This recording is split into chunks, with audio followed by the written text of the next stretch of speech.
Week, which we are going to have a big opportunity to discuss fully today. But allow me, just before we get into the full presentation, to just give a couple of highlights of the why we are here. So my name is Ronald Mukasa. I work with Enterprise Uganda.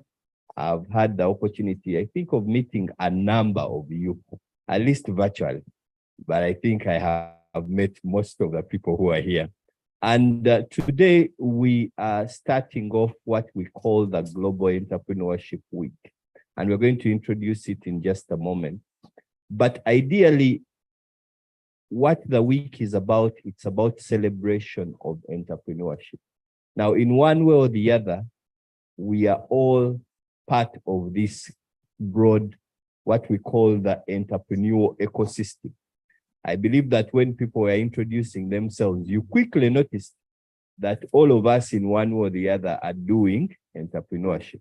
I was talking to Alan before, and one of the challenges we have is that we are not very good at working together. I think we are very efficient working alone. When it comes to working together, we are not very what? Very good. But I think many of you will agree with me. Working alone is sometimes simpler. Things are clearer. Questions are what? Are fewer. But this thing called the Global Entrepreneurship Week is a celebration of entrepreneurship. And we are all supposed to celebrate the work which we do. And that's really what we are going to spend time doing today. I would like us to just take a few minutes and think about an entrepreneur who we celebrate. One of the people we work with, someone who you thank God is Ugandan and is doing business in Uganda. Have you thought about the person? How many no one comes to mind? This country has no entrepreneurs to celebrate. Eh? Does a name come to mind? You want to write that name on a piece of paper?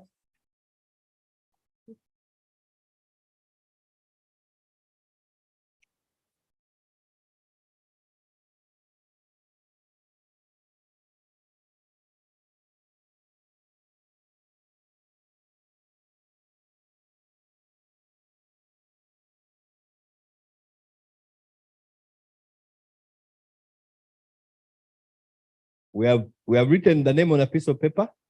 Which names come up? Who wants to see some hands? Which name did you write? Yes, Ethan. Patrick Bitaturi is your person. Super. Huh? Yes.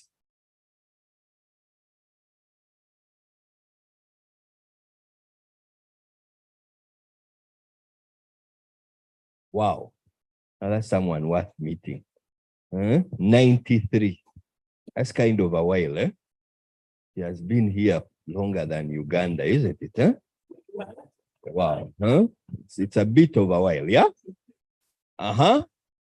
Which other names have been written? Doctor, who have you written? Rocket Health. That's your person you celebrate. Yes. Yes, please.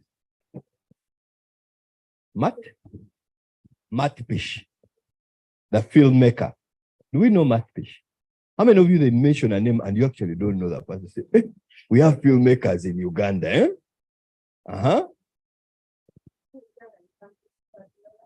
Fabiola.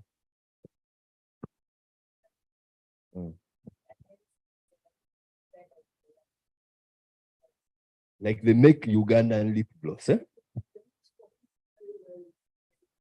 Men, I hope you have heard some of the lip gloss people are putting on is Ugandan, eh? You may think everything is imported, eh? Yes. Yes, please. Ricky. Yes, Ricky. Yeah. Super. Yes. You celebrate yourself. You look for a name. I said, it's me. No.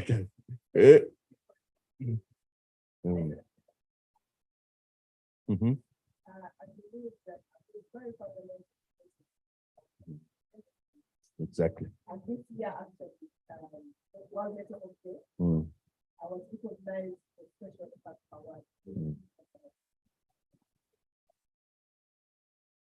We have had that celebration.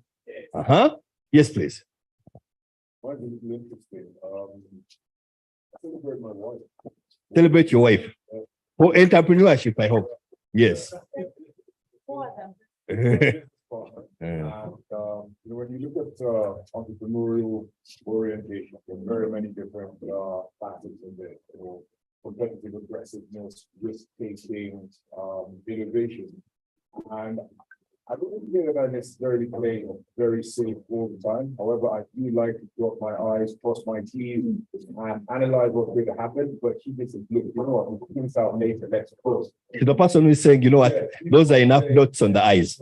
The one that's putting up the structure as we go along. Yes. So sometimes I am paralyzed by over-analysis. You're a numbers guy. Yeah, and he says, let's go. So when I finally catch up with her, she always says, see, I knew you would do it, but you just have to do it first. Just to show you where we are going, and you build. So her, yeah, to me, her. Super. You have had that? Give the wife a big hand clap. Huh? We didn't catch her name though. Padilla, sir. Sir. Lovely, lovely, lovely. Yes, who do we celebrate? I celebrate Jill Mande.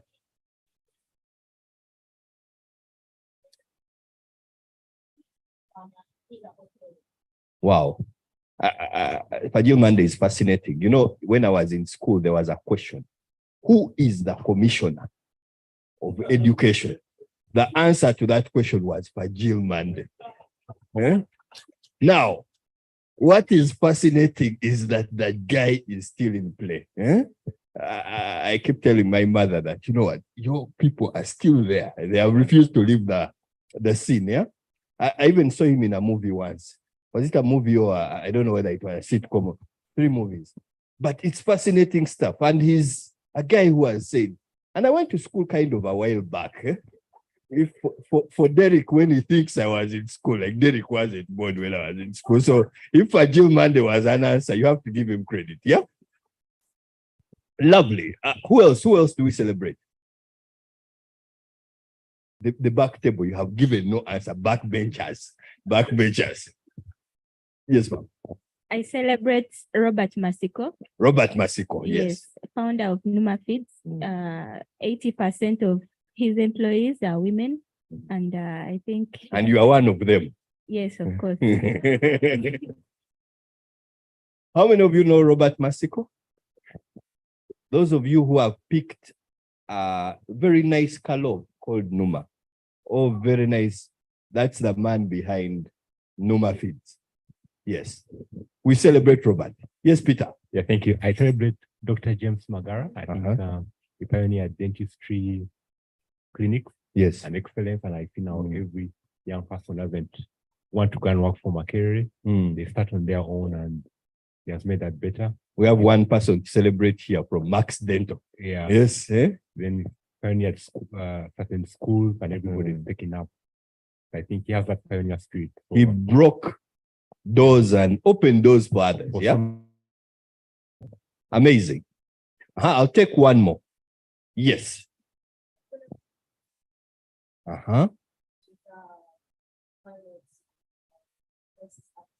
Yes.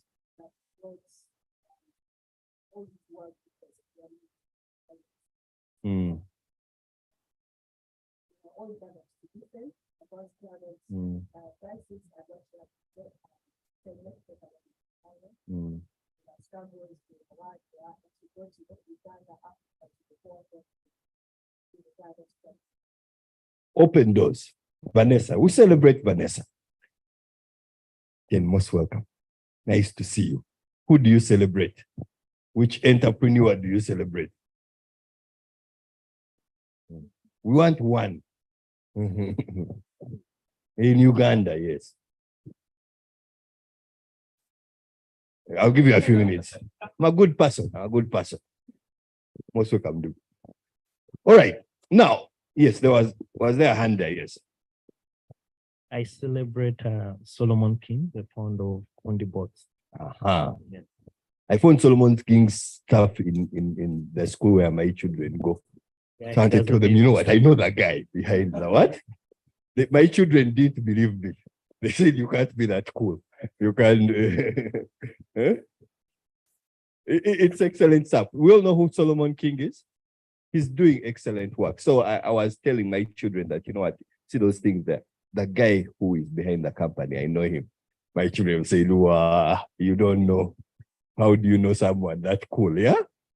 But amazing stuff. You see the impact of the entrepreneur in your day-to-day life. Now, friends, just before you already here. Yes. Yes. Uh-huh.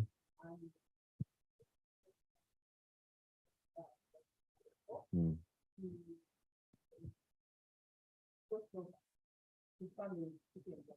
Mm. Mm. Farm up and a medical doctor. Fascinating, fascinating. Friends, the reason why we are here is to celebrate those people and to celebrate entrepreneurship as a whole. Some of the people who are celebrated are actually even in the room. But what does Global Entrepreneurship Week do? During this third week of November, we do everything possible that where we are located, we celebrate entrepreneurship. We celebrate entrepreneurship to a point where the people who, and I know that their names which have been mentioned, and honestly, you don't know them, but that doesn't mean they're not doing amazing things. You could mention Solomon King and someone says, who is Solomon King? But the people who know the work which he's doing are fascinated by the work which has been done. And we know that all of us in the spaces which we occupy, many things are celebrated, but entrepreneurship is not as celebrated. This has been going on for close to about 13 years now. But I will tell you that still entrepreneurship celebration is not at the core. And that's why we take off this week. And what we are going to share with you today is largely that. How do we make sure that we celebrate entrepreneurship during that week? But most of the people who are in the room are what we call ecosystem players. All of you are supporting entrepreneurs, are running businesses in one way or the other. But what we want to do is to come together during this week and make noise about entrepreneurship. That's at the heart of what we are going to do today. So allow me not to stand in between you and breakfast. Let us first quickly pick our breakfast. And as soon as the last person picks their plate, we will continue with our conversation. Abid, is that okay? I hope the guy is standing there. We are good, eh? All right. The ladies will go first. The ladies will go first, yeah. So if you turns out you are not a lady, please don't stand up until all the ladies have picked their meal, yeah? So ladies, lead us, we are struggling. We want to see you stand, yeah?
The last time we spoke, first do my word. Then I thought I have something.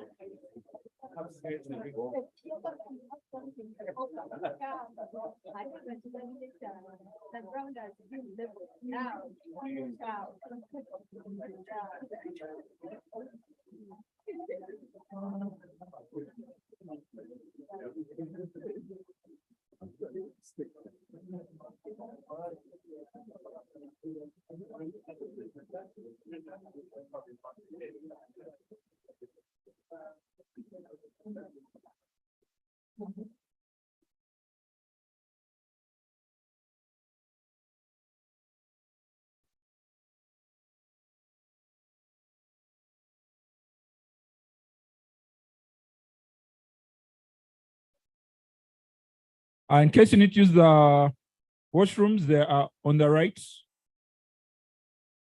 at this door. And the Wi-Fi key is here. And the men can now join the line.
I have searched many years on it. There was no that my soul could depend. My soul cries out for your presence in this very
Roy.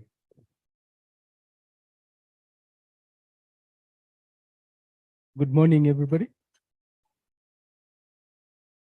My name is Roy Masiga Gafo. I work with the Imuka Access, and with Imuka, we basically work with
Hi, everyone.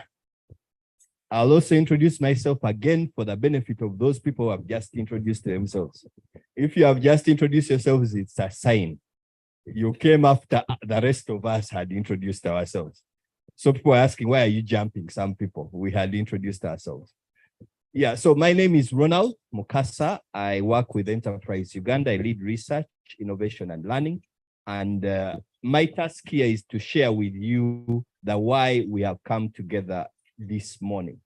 So I had mentioned earlier about what we are celebrating, which is the Global Entrepreneurship Week, GEW.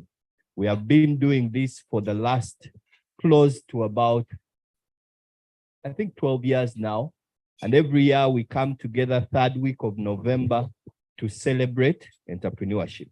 The people who were here earlier, we asked them to tell us the entrepreneurs they celebrate. Many names came up. But we said that we also know that this celebration possibly doesn't cut across. People, some of you are celebrated entrepreneurs and your families don't even know. So your family doesn't know that you're actually quite a thing. And you know, if you come from a family like mine, where we take things like titles very seriously, doctor, those are professions. So if you tell one of my uncles or aunties that you're an engineer, you say you're a businessman. Say, so exactly. So what job exactly do you do? Eh? So they kind of struggle with understanding this thing called entrepreneurship. But we know that there is a new generation which celebrates entrepreneurship. There are new people who are born who are not planning to have a job. This is the first time in the world where people are born, they finish school, and you ask them, do you want to have a job? They say, no, I don't want to have a job. If you say that in 1950, people would say, what's wrong with you? So you want to do nothing, isn't it? So ideally, what I'm going to take you through is just briefly what the Global Entrepreneurship Week is, and really what we are requesting you to do. A number of you in the room have already been partners of the Global Entrepreneurship Week, and really it is building on that. But there are a couple of people who are new. So allow me to just take you through in the next couple of minutes. So the first thing is that the Global Entrepreneurship Week is part of what we call the Global Entrepreneurship Network. I think Mr. Iga mentioned being the chairman of GEN Uganda, but GEN Uganda is part of GEN World or GEN International. So GEN is Global Entrepreneurship Network. This is a network which was born actually out of the Global Entrepreneurship Week. And ideally, what the network attempts to do is to celebrate entrepreneurship and strengthen the entrepreneurial ecosystem. I mentioned to the group earlier that one of our challenges is the fact that we don't work well together. We don't work well together. And that's a big what? Challenge. This thing called the ecosystem. The ecosystem is supposed to work together. For anyone who finds a company to invest in $500,000, there is someone who worked with that company when it needed $1,000, as some mentioned. There is someone who worked with that company before it was created, when that person was giving birth to that idea. And all those people are important. And it's okay for that company to move on. When a company moves on from you, it's actually success because it has gone on to the next level. So ideally, that's what GEN is. That's GEN. And GEN Uganda, Sam is our chairman. It's led by Madame Mary. I think she will make her. That's why I think Sam mentioned that Mary did not mention clearly who she is. But as Enterprise Uganda, we are the hosts of what we call the Global Entrepreneurship Week, which is part of GEN. And that's what I'm going to specifically talk about. So what's the Global Entrepreneurship Week? The Global Entrepreneurship Week is the world's largest celebration of innovators, job creators, businesses.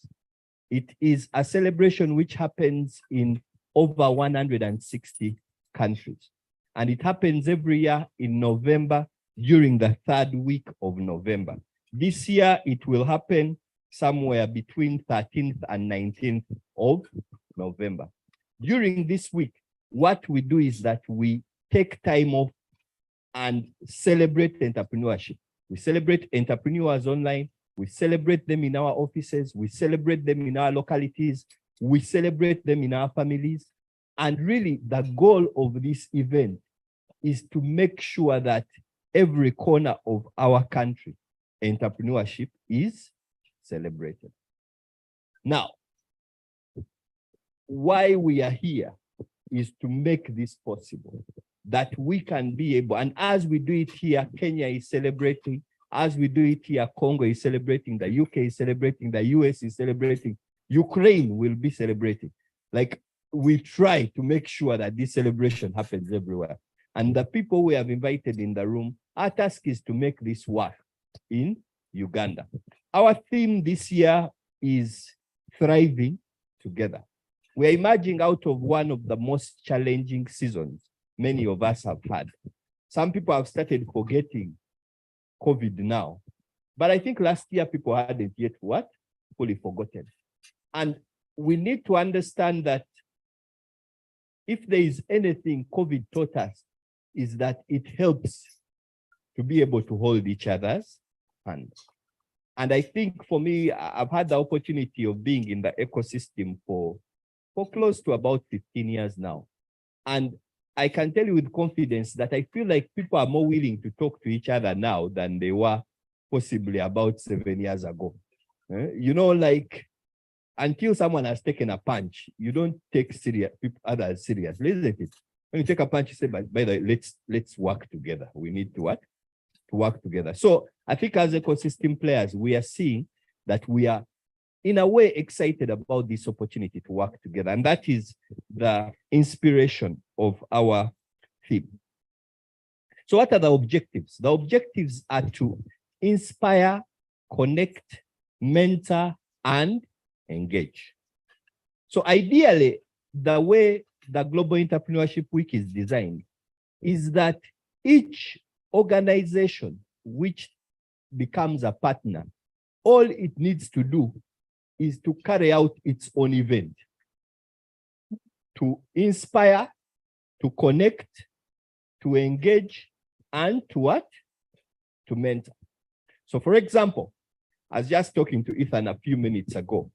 Ethan says, I think we need to use story to be able to tell success. So you can't say that, you know what, during this week, I am going to host a meeting every evening to just tell a story, a Twitter space, to just tell a story of an entrepreneur. And that event is counted as an event. It's organized independently by his team. And our job actually as the hosts is simply to make record and to publicize that that event has happened on the international scene and on the national scene. That's really it. Someone may say that, you know what, on my farm, I'm going to have an open farm day. And on that day, yeah, Professor is here. Professor is a farmer. So Professor, some of you, I hope we all know the work which Professor does, yeah? But Professor can say that on that day, I'm going to just open up my gates and people walk through, because they could be neighbors who don't know what you do. So we see people entering there, but we don't know what happens inside there. You get my point? So, but to celebrate entrepreneurship, ideally, we believe that people need to understand the power of entrepreneurship, how independent it makes people, and how liberating it can be for you to say you have set up an idea and you have been able to get money out of it. So that is what happens. So anything which you do, it could be, you say, I will mentor a couple of young people. You can go to a nearby school during the week and say that during this week, I am going to share with you my story. I'm going to share with you my journey. So we need, that's really what we attempt to do during the week. And those are the 4 objectives that we have. If there is engagement, if there is mentorship, if there is connecting. Now, one of the most fascinating things, as I told you, are part of a global network. Now, the people who do the most events, for some reason, have always been the smallest countries. So a country like Cape Verde, it has the capacity to do so many events. And one of the things is that they don't focus on very big events. They just focus on one small event. Even though you host 20 people, even though you host 10 people, even though you host 30 people, that celebration is worth it. So that's what we do. Most welcome, sir. Now, this week's celebration, what we hope happens is that everyone who turns, they hear a message on entrepreneurship. For example, Numa Feeds has been a partner on this on the Global Entrepreneurship Week for a couple of. How many of you have visited the Numa Feeds factory? No. You see, this is you have to take the producer's mindset, not the consumer's mindset. Eh? The consumer's mindset is the one of you picked the thing, eh? But the producer is, where is this thing what? Made, isn't it? How many of us at least have consumed Numa? I believe there will be more hands. There, Belinda is right. There are more people who have eaten the thing. But how many have visited where it's made? How many can take a wild guess where Numa is manufactured? Wild guess, especially the people didn't put up their hands. It's in Shema. How many know where Shema is located? Apart from people who come from that side of the country. Are we on the same page? The point is that actually Numa is manufactured in Shema in Western Uganda. Big establishment there, and it has grown from a small establishment to a really big establishment. But every year they carry out activities which kind of catalyze the Shema community. They bring in other entrepreneurs, traders. Last year, I think they brought in some of the people who do business within the region, and they came into the factory and they listened to the stories which have been done. They got business advice, and that was their activity for the year. Now, what we hope happens is that all of us in what we do, and this should not be activities which cost you a lot of money. They should be aligned to your business, isn't it? What does Tubayo do? Did you hear what Tubayo does? What is it? The people are saying, Tubayo, we are there. But what does Tubayo do? It's a digital what? It's a digital marketing space, isn't it? So which platform does it work on? It works on a digital platform, isn't it? Because for them, their marketplace, I know they have market days where they gather, but largely it is a digital marketplace. So you say, this is the platform I have. How do I this week celebrate entrepreneurship on that platform? It could be just putting a flyer of Global Entrepreneurship Week during that. It could be saying that, you know what, we are going to highlight in a Twitter, now it's X, in a kind of an X arrangement, a story of, we're going to celebrate one entrepreneur every day on our what? So that when I go into the marketplace, the first thing I see is the story of Solomon King, for example. Yeah? And you tell a small story there. The other thing which we hope happens is that during this week, we talk to each other. We talk to each other. We talk to each other. That means that there are people in the room who you can be able to work with. Some of the entrepreneurs here, you may say that, you know what, I think I've been looking for this person, but this week I want you to come to my platform and participate. And that kind of engagement is what we can be able to win with.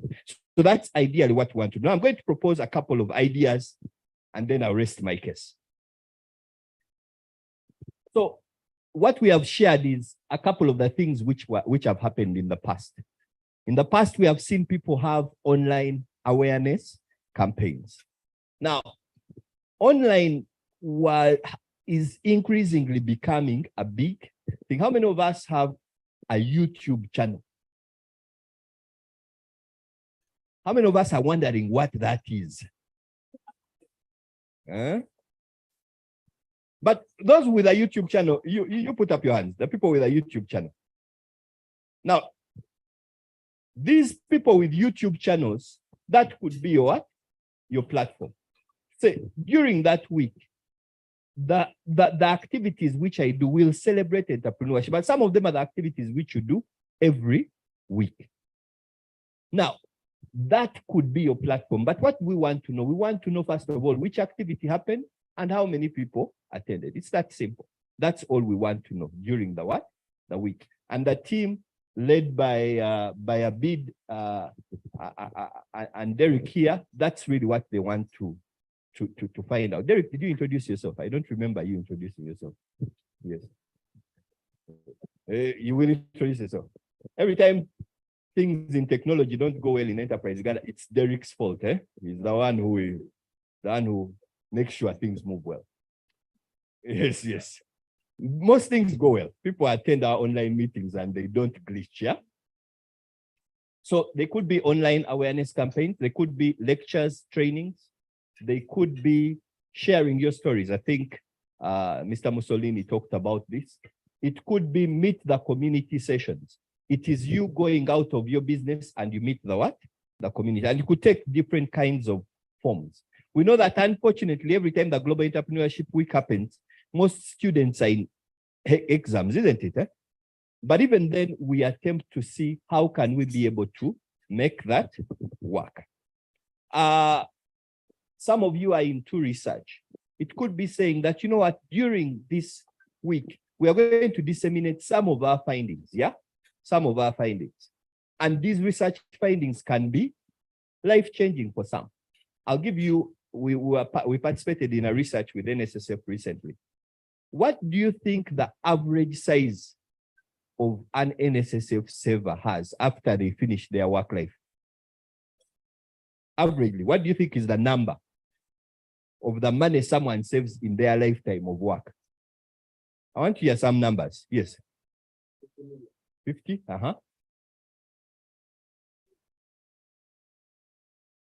I'm looking for guesses. 20 million? 7 million? But people have no inspiration, no hope at all in our nation. So I've worked for a whole, some people are saying 10, some people are saying 7. So I worked for, and I want you to understand the question. I've retired at 60. How much money do I have in my what? 100, 80 million. Averagely. 100 at least. They're saying for a man to work fully. Because really, or a woman to work fully, yeah? Because for sure, if I started working in the year 2000, that means I'm exiting in about 2040. It is, after that, you say I collected 7. Seems unfair, yeah? Seems unfair. But anyway, the people from NSF will tell you that it's a fascinating number. Actually, the number which Safari shared is true. It's about 50 million. 50 million. That means that for a man's work life, it is 50 what? Million. So if you are an investment advisor, you need to understand who you are advising. You get my point? Because his median is what? Is the 50. And those are interesting ideas. Some of you know things. For example, if I want to get into the chicken business, some of you are in the chicken business. How many chickens should I start with? What does starting small mean? Should it be 10? Should it be 5? Or even though I start with 200, it is small? Those are important questions. And there are questions being asked. Some of this research you have done, it's an opportunity for you to what? To share it. And using online platforms, and we see the engagement that does, that's something that can be passed for celebration. Policy and advocacy, another big one. Is Startup Uganda here? No one from Startup Uganda, but they are members of Startup Uganda here, isn't it? But the members of Startup Uganda know that we are now working on what is called a startup policy. But what does it exactly mean? This may be an opportunity to say that during that week, we'll say that this is a policy advocacy which is being dealt with. And we are saying we are pushing that agenda. You could just host just players in the startup community and say, you know what, let's come together, talk about this policy which is coming up. Some people talked about taxation. Taxation is another big one. This thing during that week, we can say, what are the pain points? A while back, I think about 5 years now, 7 years ago, we did what was called the Uganda Entrepreneur Ecosystem Initiative. And of the top 3 pain points of entrepreneurs, tax was number 2 or number 1, depending on where you did the research. Yeah. So when Mark introduced himself, I think people said, that's the man I need to what? Talk to, because we know how intimate our relationships with the taxman can be. When he comes and he says, by the way, your assessment is 45 million. Most people cry. They say this government is just out to rip us off. But the point is that we actually don't even know whether we are supposed to pay the tax in the first place. Actually, people, most people argue that why do people say, I want to bribe someone something? The reason is very simple. It seems cheaper. It seems cheaper because they don't know what they are even supposed to what? To pay. Media campaigns, startups, exhibitions, whatever it may be. So let me quickly turn as I wrap up to what our ask is. Oh, yes. And We are also part of a global network of so many activities, and this we will share with you. So many other activities that we can be able to do, startup challenges, all those options are on the table, and we'll be able to share that. So what's our ask? Our ask is very simple. And Abid, Derek, myself, what we want from you today is to leave when we at least know what it is you are planning to do during the week. And it's as simple as just writing on a piece of paper, tell us, this is the activity I want to do. I want to be a partner. And what makes you a partner? You become a partner by doing one activity. A partner can do 5 activities, but a partner does at least one activity. So that's our ask. And we are hoping that we may find that out. We will follow up so that what we have as what we would call the big advertising or sharing of this message out. We want to make sure we use each other's, we leverage each other's kind of platforms to be able to get the word out. So if we know what those activities are, we'll prepare them, share them with others. Where we can attend, we attend. As Enterprise Uganda, we organize what we call the GW conference. It will be on the Wednesday of that week. Abid, which date is that? 15th, Wednesday of November, 15th November. And that's a full day. We will be at Africana, and we are hosting all of us to be able to celebrate entrepreneurship during that day. Now, that's the activity which Enterprise Uganda is organizing. But then it's just one of the activities during the Global Entrepreneurship Week. We want all these other activities to be organized. So that's our request. That's what we're asking you for. My final tip here is keep it simple. Just has to be something simple, something direct, but as long as it celebrates an entrepreneur. And secondly, keep it innovative. Something which doesn't hit you hard in terms of a budget, but it allows you to get this objective out there. Thank you so much for your time. All right. Thank you, Ronald. We are now going to, if you go to cinema, they now tell you now for our feature presentation. After that, yeah. Jeremy, yeah.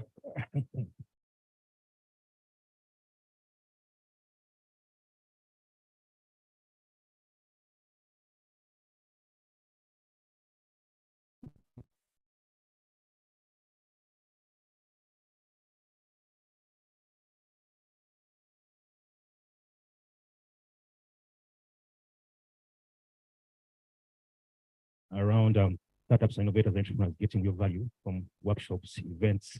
I mean, we're doing so many events in the ecosystem, you know that. And I mean, in my conversations, I'm seeing as well as these advisory experts to be more intentional about giving real, valuable support to innovators and entrepreneurs, and bring more intention around doing investor deal rooms, business clinics, so people to actually understand how to actually get investment for their businesses. I mean, Dubai is here obviously, but I'm pretty sure brands think about is that way I could be able to collaborate and be able to actually do some kind of deal with partners or investors for my business. So I mean, I'm just trying to put it out there because startups feel like, I mean, I work with innovators right now, and I'm always in WhatsApp groups trying to troubleshoot. Guys, we're doing this program, and people feel there's too much exhaustion around activities and events. Let's be more focused on giving them real values. Innovators who invite to our spaces. How do we start to attract them with the real value, real support around building their businesses, scaling them and growing them, and connecting them to investors? There was an investor here. So is that way we could somehow connect them and say, like, we're going to, as Enterprise Uganda, or maybe as Innovation Village, let's do maybe an investor deal room. Let's do a business clinic where you actually come and interface with an actual investor to be able to look through your financial model, to look through your growth plan, and connect you to potential capital that you can use to scale your business. So for me, that's my thought process. I wanted to hear from you what you think on that.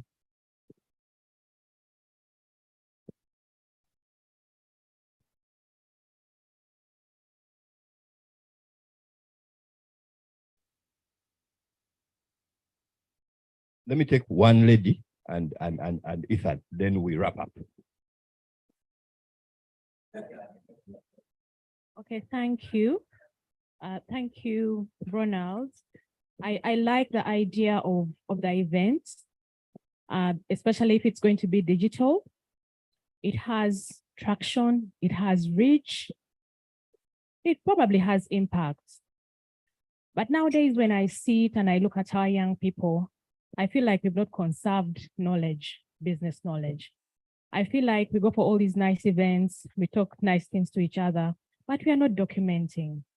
The documentation of printing. Okay, there's the online digital documentation, but I would like to see a book. I would like to see a coffee table, even pictures. I would like to see a calendar with all these nice things that we share, so that every time you get new people starting business, you don't start from zero, you're starting from somewhere. So I am thinking that on top of everything that else we're going to do, can we capture highlights for 2023 that we can document and share out there, so that when we come next year, we are, because right now, if I ask what is the benchmark for this particular one, is there anything that we are benchmarking, or no, we are just doing? So let's show that we are on some trajectory and that we are preserving knowledge, because after COVID and every year we have new experiences, we have new challenges, we have new global issues to deal with in business. So how are we preserving that for the future entrepreneurs? So how are we going to document? Thank you, Ronald. I appreciate this because I'm dashing out for an event. So you kept using the word ecosystem, which I love. And I believe we should start with this ecosystem here, because this team here is already aligned with the vision of GW. So what do I envision? I highly propose that we consider getting social media handles of everyone in this room, such that when someone is publishing or marketing an event online, then they can tag people here, then it will be easy to multiply. The multiplication will be exponential. It will be unlimited. And then we'll get that kind of visibility. And then personally, I intimated, we have been coaching people privately on how to use stories to sell their personal brand, their products and services. So I felt for entrepreneurs, I'm open to create an event on how to create stories that sell products and services. And for me, it would be fantastic to start with a community like this, because they're already aligned. I've been off the Enterprise Uganda grid, so I'm happy to be here. It's good to reconnect, and I'm looking forward. And may the good Lord bless you all entrepreneurs, because I have huge passion and a good feeling and prayers for you for whatever you're doing. May the good Lord bless you and expand your territory, whatever that means to you. Thank you so much. Thank you. I think I totally agree with Ethan. Derek, let's get the handles. I think that is, we put our Twitter handles, and possibly Derek will work and Abid will work out a way to do that. Let me make a couple of comments and then I hand back to Abid. I think, Belinda, I totally agree. Half of the people in the room are people who have ever participated in GW. So they have activities which they have done before. Some of them are the ones I was highlighting here. Now, ideally, what we are trying to do is, and Abid here and Derek are very critical in this, and myself, because ideally what we try to help is to kind of listen to what you're going to do and advise that actually someone else did something like this. You can connect with this person. That's really our work in this whole assignment. And we shall be available to be able to do that together with the broader Enterprise Uganda team. That's the assignment which we'll do. On the question which Joram asked about the value, it's a very interesting comment which he made, because a lot of ecosystem work still rotates around Kampala. That's just the fact. I was in Barara yesterday, and in Barara, it's possible for an entrepreneur to go through 3 years without even having had one training. Because Kampala is kind of heavy activity, yeah? So for me, I think I totally agree. Especially the Kampala ecosystem, what value add can we make? And when we talk about investors, some talked about it. We need to demystify that work. If someone has $1,000, that's an investor. if Mr. Ngavirano here from SAMS, if you invite him and someone can become his supplier, that's an investor, isn't it? He has allowed to give business to someone. And for me, those are the conversations which we need to kind of have. So if we can create, and I totally agree with you, if you say that, you know what, there are young people who are willing to find one person to supply to who can pay them a deal of 3 million per month for their services. They are doing IT services, they are doing, and you're saying, can I get a group of 5 businessmen into the room and allow these young people to pitch and say, this is what I do. I can do your digital marketing. Give me an opportunity for a contract of 2 million per month. That can be a game changer for a small business. I think that that's the value add, and I'm totally in line with that. So those conversations, I think, will continue. After this, we're going to, after the presentation, we'll have an opportunity to talk about this more. But ideally, what I wanted to mention is that the ideas are from you. The ideas are from what? From you. Our job is to connect and to amplify. So as the ideas come, they're exciting things which you're doing. Some people didn't mention what they do, but they're doing exciting things. We can say, how do we leverage that? And how can we connect with someone else? I know Abid is under pressure to keep the time, so I'll hand back to him. Thank you so much. All right, thank you, Ronnie.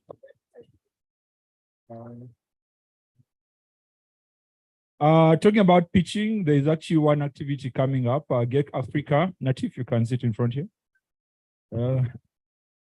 Yes, the people come last round to get the front seats. There's a pitching event going to be done in November as part of Gen. It is called Get Africa, Get Plus Africa.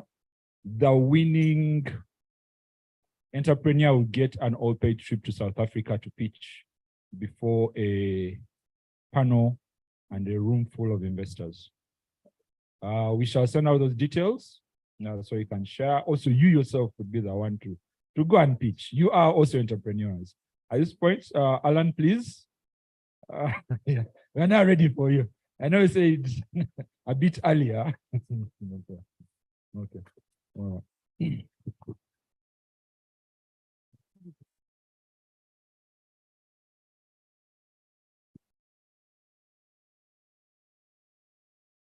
Good morning. Wow, this feels like a graduation of sorts for me.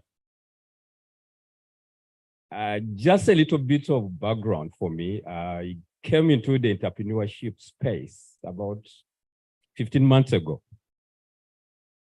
I've managed money 10 years. I used to work for the central bank.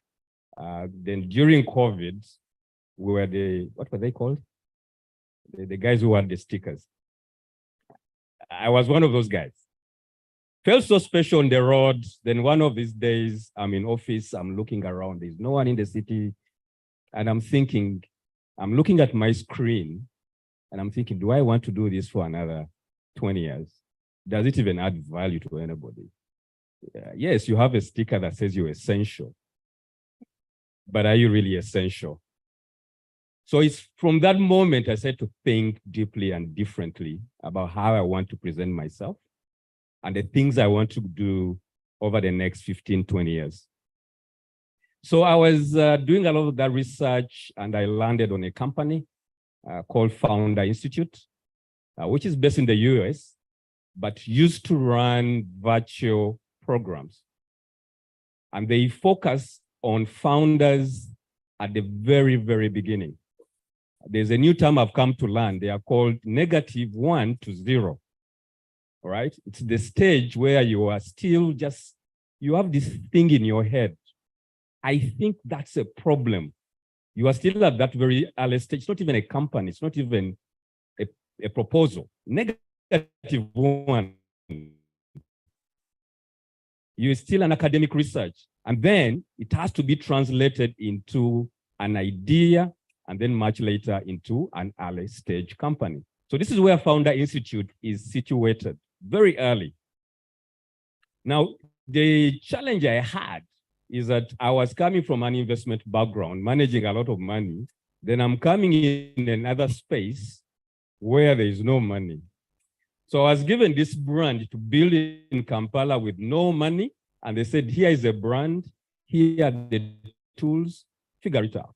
So for the last 15 months, I've been figuring it out. So that's how I become an entrepreneur of sorts for today. But along the journey, I've come to learn so many things about this space. I've run 3 classes. Each class runs for 4 months. I did 2 classes in 2022. I've done 1 class this year. No, I've done 2 classes this year, 1 last year. So we have done 3. We have, in the class, I think we have covered roughly 60 to 50 founders doing different things, largely around technology or using technology to amplify their ideas. So it is from these 60 that I've drawn a number of lessons that I'm going to share today with you. Now, the topic that I'll be speaking about is the problems I've seen with the 60 different founders I've worked with. The majority of them are experiencing a singular problem. There is no money to fund what they are doing at that stage, because everybody is asking them, I need 3 years of financial statements, but it's an idea. How can I have 3 years of statements? If you look at the High Innovator, which is done by my big brothers at the NSSF, it has a problem, because you're going to young people and asking them to bring financial statements. They should not be having at that stage. When you go to other areas, mostly grant-giving entities, again, they put so many hurdles that an idea cannot get funded. So we are seeing a problem. And so a lot of the lessons I'll share is what I've seen and how we are thinking about addressing those challenges. All right. So what is the problem? In terms of the context, when you are building early, the expectation is that the outcome of your building process is we either get a prototype, we either get a mock-up, or what we call a minimum viable product, which is the smallest version of your idea built at the least cost. So if you are building a service company, we want you to bring that thing to life in the smallest version possible. The engineers and architects do it well. When you're conceptualizing a building, they design a very small version, a miniature version of that building. So you can see it and say, yeah, remove this window, put it left. It doesn't remain on the blueprint. So it is the same idea we bring for companies, that the idea must be translated into a prototype, mock-up, MVP, or a version of that nature. But that, by doing that activity, costs money. It costs money to build a minimum viable product. Brian can tell us. It costs money to do these things. If you are a person who is building, perhaps you are innovating in the sciences, a vaccine, for example, there must be a version of that vaccine that people can use and try out. If you are building a product, there must be a version of that product such that you come to people and say, this is what Numa is. Even if it's a small version of it too, but it costs money. And this is where we're having a very big challenge. Most of us want to be investors at the IPO stage, where Airtel is now. Because now it makes sense, Airtel is a big business, we want to participate. But where were you when it was Celtel? Do you remember that? There was a time it was Celtel. There was a time it was a very simple idea that telecom business can operate in Africa. That was the problem, as simple as it was in 95. Now we all want to participate because Airtel has become big. But not every company will experience what Airtel has experienced. Many of them are dying in the valley of death of early stage. Our statistics are terrible. I think 80% of our companies die by their second birthday, and then an additional 15 die by the third. So you find that, yes, so many people are creating new ideas and companies, but they are not thriving. So how do we change this? We need to come back to the beginning. It is how we manage babies in the nursery that will influence the rest of their lives. You don't influence a baby in primary, isn't it? We start in the nursery. So in the company building process, we have ignored the nursery. We want to celebrate the university, the Airtel IPO. It's on the news, it's making stories, but no one is going back to the nursery and saying, let's do it right in the beginning. The answers will become obvious. So a lot of the things we are doing is really around helping startups at the very beginning do the right research, start identifying who their ideal customer should be. We have detailed exercises for that. We sit down with product development teams to help them build their prototypes or mock-ups or MVPs. And then we try to bring these to the market. We want the company to sell this product very early from day one. Sell it to one customer, the second, the third, and build it up from there. The customers don't come from the air. They must be acquired very early. Even when you have a prototype, somebody must buy it and they give you feedback. By the time you come to 100 customers, you are getting a lot of lessons. It is those lessons then that you create the final idea. So for us, the way we operate in Founder Institute is we require people that work with us to do certain exercises. One of them is customer development. And we believe that is something that is a skill that can be built. It's a technique to be learned, and there are tools to do it. How we tell people to go about it is that each new month, a founder in our class has to identify customers that fit their description of who needs their product. Each new month, they must get 10 new names and put them in a spreadsheet. Right, Alan? I spoke to Alan yesterday. He's 25. He can buy this product. He said he's interested. Put it in Excel. Get Jen. Jen says Jen is 30 years old. She's married, has 2 kids. She's interested in the product because she likes X, Y, and Z. Write it there. John, 45, has a job with the Ministry of Finance, earns about 10 mil. He's interested in my product. These are the reasons. Put them down. Write up to 10 people, talk to them, capture the details. At the end of the week, you have 10 potential customers with their details. So by the time you do your prototype, these are the people you'll go to first, isn't it? Because they all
The shirt with honor, and he's there.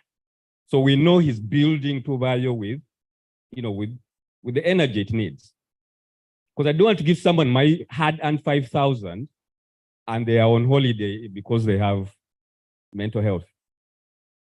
It's okay to take holidays, but not on my money. The other thing is they must have a functioning product. This is why we've been discussing about prototypes, mock-ups, MVPs. You cannot speak to investors with nothing, just something on paper. That's how we were taught in school, that you come with a proposal. That's ridiculous. No one is going to give you money on just a proposal. You must come up with something they can touch, something they can smell, something they can feel. People make ideas with all their 5.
I can make $1 million because there are so many young people in Uganda, and 20% will be my market share. What rubbish is this? Open a spreadsheet and tell me this person stays in that flat, That person works there, that person is there, and I count them. Because I know they exist, they have a phone number. If they have bought a product from you, we can call them for feedback. We can call them and ask, do you like the brand? Do you like the colors? Should we change? Is the price too much? Is it too low? Will you tell a cousin about us? There's all this information you can get when they are real people, even from the very beginning. But the key thing for me is that this entire conversation costs money, costs a lot of money. And this is where we are having a challenge. So what are the solutions? What are the solutions? When I wear my investor hat, when I wear my investor hat, I see an opportunity. If we are building many ideas on scale, I imagine we are building 100 new companies. Innovation Village is sending out people. Outbox is sending out people. High Innovator is sending out people. Ninja Accelerator is sending out people. Founder Institute is also sending people. There is a big demand or a big supply of new companies needing money. And this is where we need more angel investors like Mr. Iga. We want all of you to join that. But we also recognize the challenge you face, that you are not a professional investor and you don't have the time and the capacity to review each and every company you're investing in. And we also have a rule, because we know most of these ideas may never really reach their level of maturity. We encourage investors to have at least a portfolio of around 20 companies or more. There is a rule in economics called Pareto, the Pareto principle. 80% of the value you'll get comes from 20% of your actions. 80% comes from 20%, the 80-20. So if you have 20 startups, 20% will be the value, the valuable ones. The other 80% will just maybe losses or they will never reach their potential. So if you invest in one, how is the 80-20 going to help you? You need more, isn't it? You need more investments, you need to make more. But we recognize that also brings another challenge, that we are asking you now to keep an eye on each company. This one is in biotechnology, this one is a fintech, insurance tech. Now you have to know, what are they doing here? What are they doing there? What's new in the pharmacy space? What's new in the dental space? It's impossible for you. So it's creating an opportunity, and this is where I'm coming in with my brand, that I have identified two needs. There are many individuals that want to invest in startups, but they don't have the capacity to follow their money over 10 years. And they need to be investing in many companies at the same time to make sense. So one of my actions for next year is to build out a new company that tries to monitor, track your investments, advise you on what's happening in your company, in the startups you are invested in, and to make sure your money comes back. We minimize the losses for you at this, even the early stage. So a lot of people tell me investing early is very risky. Where I come from and the message I've seen, the information I've seen, that investing early is actually not that risky. It just takes a lot of energy. And so the idea I want to build out next year is, how do I minimize this for you to make it easier for you to identify the companies you can invest in, to invest in them, and also get the right information in terms of how they are evolving. Now, the biggest issue, of course, that comes in is the legal basis. Am I protected? Am I protected? You have invested $10,000 today. In 10 years' time, this company will be so big, your 10,000 will be laughable. You won't even get into the AGM because you'll have a 0.0001%. All right? So that's a danger. So There are a number of agreements. Now these are becoming standard that we actually, for us, we're adopting in Founder Institute. When people come to talk to us, we can look through different agreements. And we are working with a number of emerging lawyers who are also setting up firms to be specific. There are different ways you can invest in startups, but we always recommend a combination. Not one tool works well at the beginning because we don't know how the company will change. Okay, there's still a lot of unknowns. So we have standard loan agreements. I lend you money, you pay me interest, that's there. But those may not be ideal for a startup because it has no cash flows, isn't it?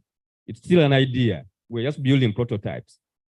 So usually what we require people to do is that because we want startups to sell their products early, we give them project-based money. We set an exercise and say, you need to sell 1,000 units of your early product, 1,000 units. So we're going to give you money to sell, to buy inventory for 1,000 units, and then you have 3 months to sell that. We shall share the revenue. So that's one way we have solved the problem. So we don't ask young people or entrepreneurs to come with a loan, with their chapas and all these things. We focus on the idea. So that's one way we are trying to solve. Revenue share loan agreements. But they are activity-based. So you don't give the money to the founder and walk away. We time it on the activity and say, we have 6 months or 3 months. But we complement this with the simple agreement for future equity. So I can give you 10,000, you do your inventory 3 months down the road, you have made $15,000. I had given you 10,000, we can split the 5,000 halfway, 50-50. I can put back my 12,500 into the company and we repeat the cycle. So as my money grows, in about 3 years, we shall have more evidence whether the company is stable. If I have the second agreement, the safe agreement, I can agree today to buy into your company tomorrow at a price to be determined tomorrow. Because we all don't know. It's still an idea. We need more evidence. But the agreement can be done today. Say, I'll pay into your company for $30,000 in 3 years' time when we have more evidence. And that agreement has to be respected. We put it to URSB, we register it. It's a bona fide agreement. But because it still has a lot of unknowns, it helps both of you to monitor the situation in the future and how things evolve. The other thing that we encourage people to do is you can also offer your expertise. You can also come in and offer time and sweat equity. And that also has to be compensated. So we have the founder advisor standard template, the first agreement.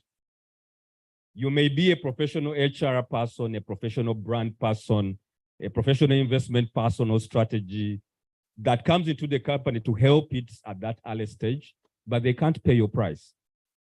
You can't pay your price. So we convert that price of yours into shares as well, future shares. So that's another way to do it. And then we also have equity warrants.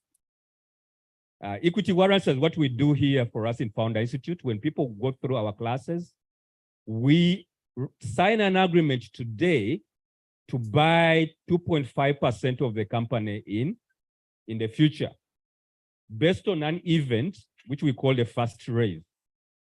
So if the company is raising money the first time and that raise is about $1 million, we should be able to buy into the company for 2.5%. So our accelerator works differently. For most programs, people pay the accelerator or the accelerator takes shares. In ours, it's the other way around. We will pay into the startup based on for 2.5. So that's another way to do it. But this one is usually good for corporates. So if, for example, MTN has a number of people they are working with in maybe their staff are innovating on a product, a new mobile money version. This would be a good way for MTN to buy into the company and then allow the idea to take root. The other aspect is you can offer debt that can be converted into stock much later. So there are different versions. Usually we do a combination of 3 to give the person coming in early as much benefit, because you want to get some of your money back early. You don't want to lose your money, but at the same time, because you've been with this idea very early, you want to benefit, because in 10 years, it will become an Airtel IPO, and that could make you a billionaire easily. So you don't want to lose that option, but you also don't want to give away your money. So we use a combination of these instruments to get your money back early, but also leave you, because you were there very early, it gives you the opportunity to participate at the end.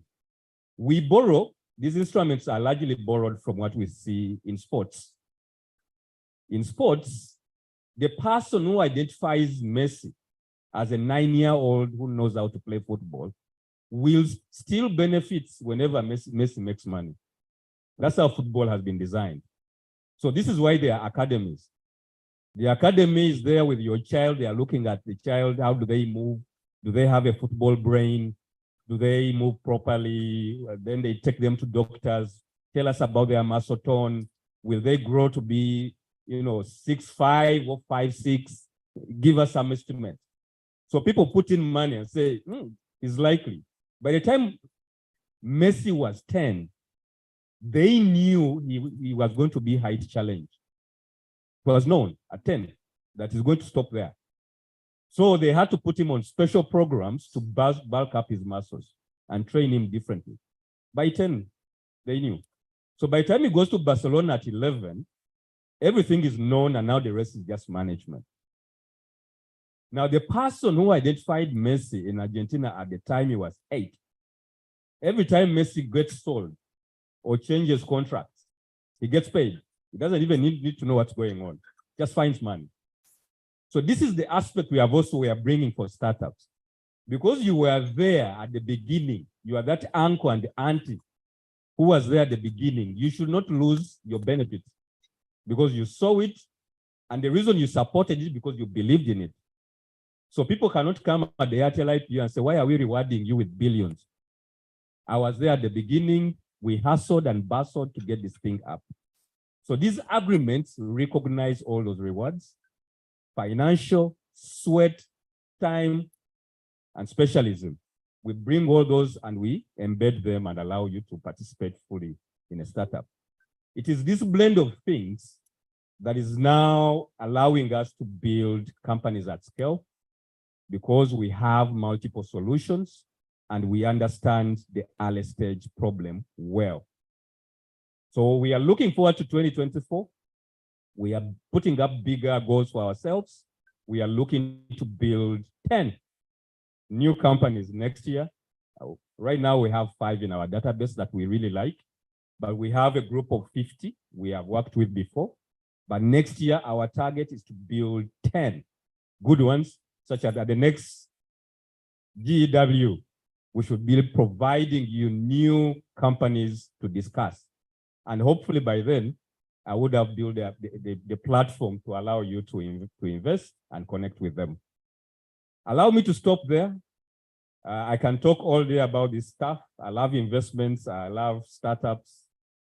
So I can go on all and all. But ideally, these are my early thoughts on what I'm seeing on the ground and how we can create the change we are looking for. The problem is we need to create many companies consistently for the next 10, 15 years, and doing it from the nursery at the foundation stage is where we need to start from. The problems is we need talent, we need finance, and we need everybody's efforts together. And in line with the theme for today, let's thrive together. I think that's one of the themes for today.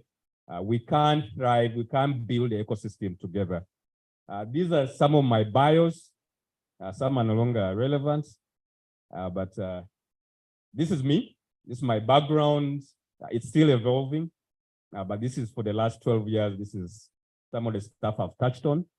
But the most important aspect here is that I advise pension funds. The minus NSSF, I advise the next 4. And this is where actually a lot of my ideas came from. Because in those boardrooms, they will ask me, we want to invest in venture. We have $1 million. They do actually have $1 million. But there was nothing coming through.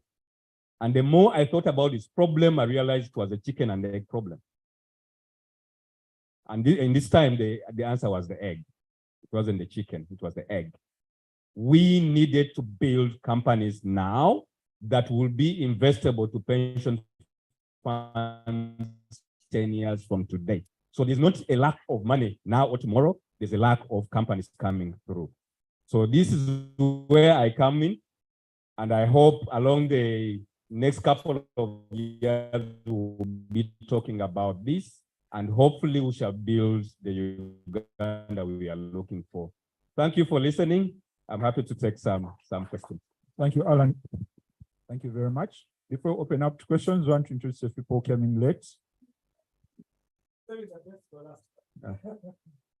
Thank you so much.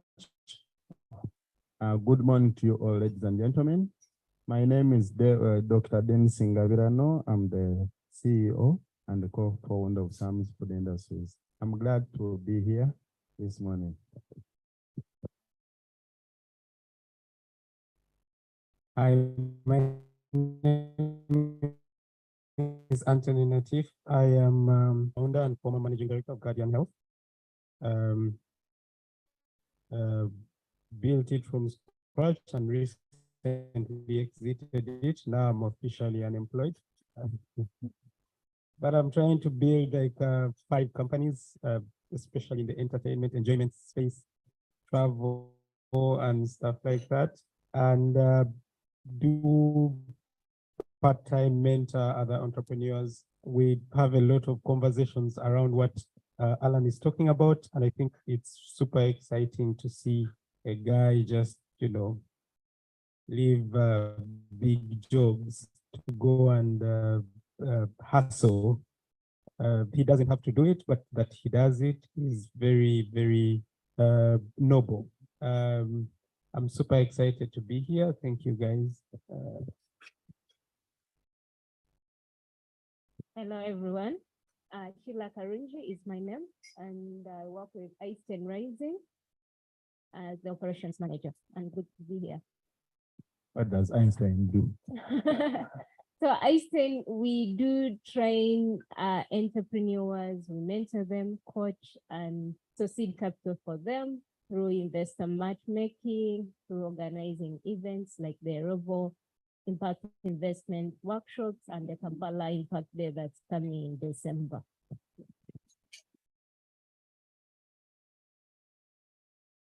Good morning. My name is Sabra Joy. I work with Imuka Access and I'm the Business Development and Relations Officer. I'm glad to be here. Imuka Access works with entrepreneurs, and also we work with investors, de-risking, and all that in the entrepreneur workforce.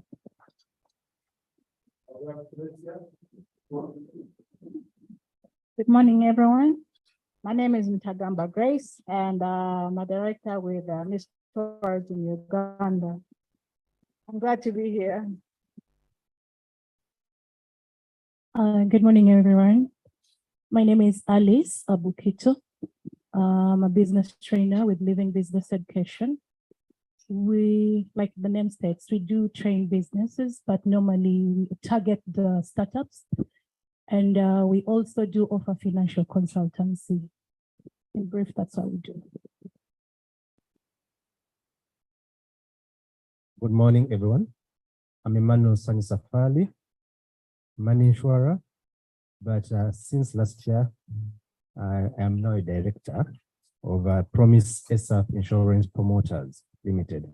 It is a media company that you'll be seeing very soon. Okay, it is already on YouTube, but you'll be seeing it very soon on NTV. Thank you.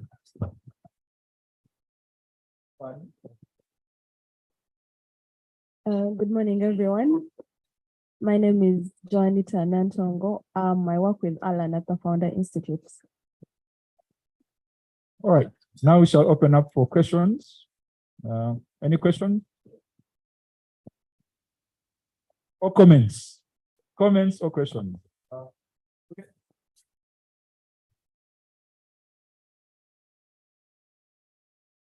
Yeah, I think one of the things Alan has highlighted most is I keep hearing back of my head how much we are not actually thriving together in terms of, as even entrepreneurs and people working in this space, we don't actually invest in other entrepreneurs.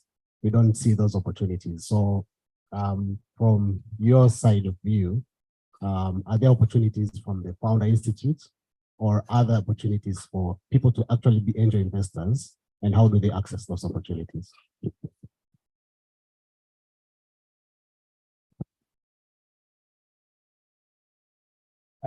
From a foundership perspective, no, we don't have opportunities yet.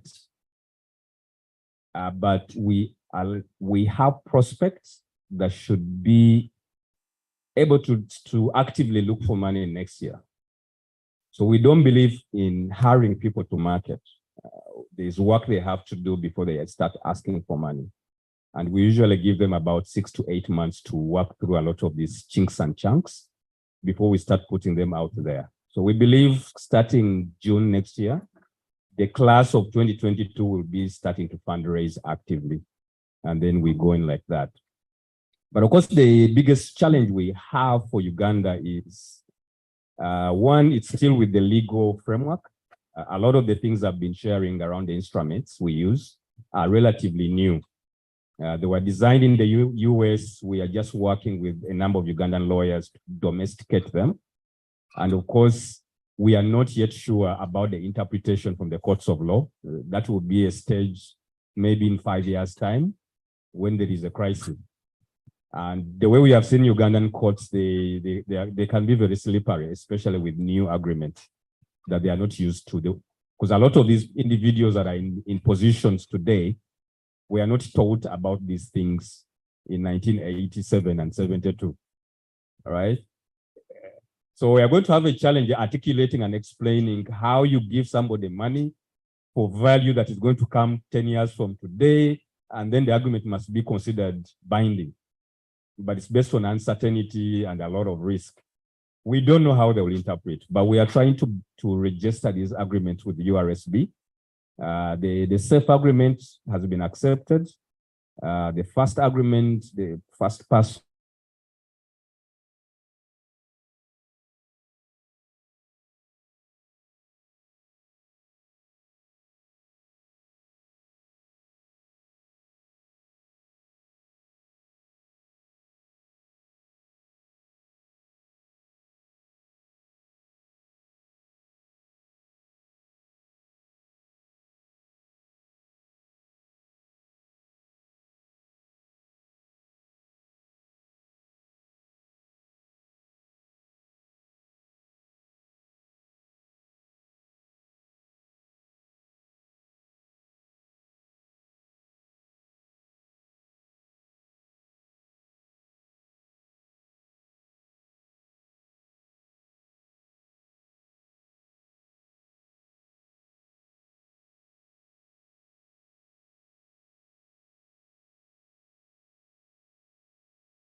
Diverse range of businesses, and you're probably training on, say, well, granted, some of the things that are being trained on are cut across the board, for instance, like taxes and tax training and all. But my question is, I guess, how best to support these businesses at an individual level where you are offering tailored support for their specific needs. For instance, if it's a family business, how do they navigate maybe family dynamics, to get the kind of growth that goes beyond a classroom of a one-size-fits-all.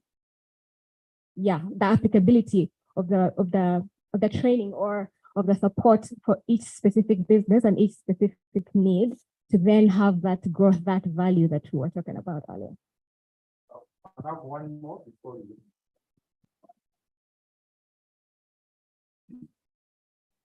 Morning, everybody. For those of you that weren't here when we introduced ourselves earlier on, I'll do that again. My name is Martin Karagonjo. I'm a managing partner at FSL Consult. Our practice is premised on business development, risk engineering, and project management. Alan, thank you very much for your presentation. It's touched upon some very key areas I have found myself part of in my BD scope. One of them is this to me speaks a lot to investor readiness. And from where you stand, you mentioned the -1 to 0, very early stage. And I think that's before even before the ideation stage. So for me, what has always stretched me is the valuation of an idea. You see, because like you rightly pointed out, part of the requirements from financial institutions is statements for 3 years, and you're asking yourself, but where do I get these? This is just an idea, And again, you rightly pointed out that people do not finance solely based on a proposal. But again, so my question is, the valuation of the idea. How do you manage that? I mean, you've got a good idea. Maybe you might be able to liquidate a couple of chattels and then have that and say, okay, because I liquidated, say, maybe 10 million shillings of personal assets, my value so far, the value of the company so far, idea rather, would be, say, 10 million shillings.